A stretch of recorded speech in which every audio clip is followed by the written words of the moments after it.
लोगों के लिए ग्रीस में एक बहुत बड़े दार्शनिक हुए। उन्होंने एक बहुत अच्छी बात लिखी, if you do not participate in democracy be ready to be ruled by your inferiors. तो बिहार में जो अपने आप को प्रबुद्ध जन कहता है, ताली मत बजाइए, आपके लिए ये सही बात लिखी गई है कि अगर आप राजनीति में भागीदार नहीं बनिएगा तो इस बात के लिए तैयार रहिए कि कोई मूर्ख आदमी राजा बनकर आप पर शासन करेगा। तो बिहार में जितने प्रबुद्ध लोग हैं, ये समझता है हम इतना प्रबुद्ध हैं, हमको राजनीति से क्या लेना देना है, हम तो सबसे ऊपर हैं। तो आप या तो ड्राइंग रूम में बैठ के भाषण करते हैं, गपियाते हैं, या कभी कभी अपने दोस्तों मित्रों के साथ बैठ के चर्चा करते हैं, या तो समाज ने आपको ढकेल के राजनीति से बाहर कर लिया, या आप खुद से ही राजनीति से अलग हो गए। नतीजा ये हुआ कि पिछले 30-40 सालों में, साहब सज्जन ने बताया, आजादी से पहले बढ़िया नेता लोग होते थे।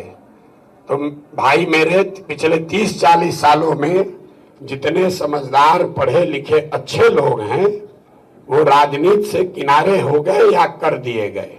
तो बचा जितना लंपट बदमाश माफिया, वही राजा बनकर आप पर हम पर शासन कर रहा है, और प्रबुद्ध आदमी बैठ के चर्चा कर रहा है सुधरेगा कैसे।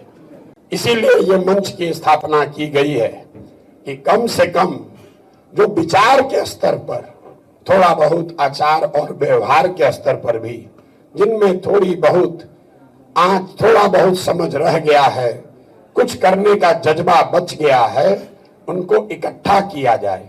पीछे किसी ने पूछा विचार मंच की भूमिका क्या होगी।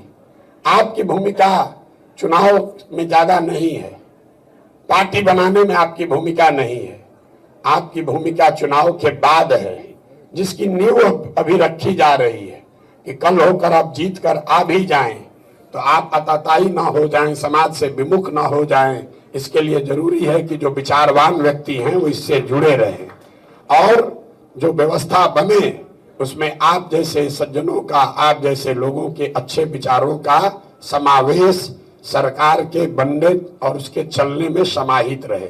इसलिए आप जैसे लोगों को इकट्ठा करने की कोशिश की जा रही है।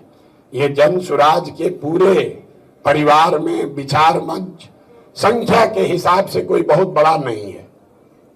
सारी बैठकें बापू सभागार में हुई है, विचार मंच का बैठक एक छोटे कमरे में हो रहा है, क्योंकि ये छोटा वर्ग है संख्या के नजरिए से।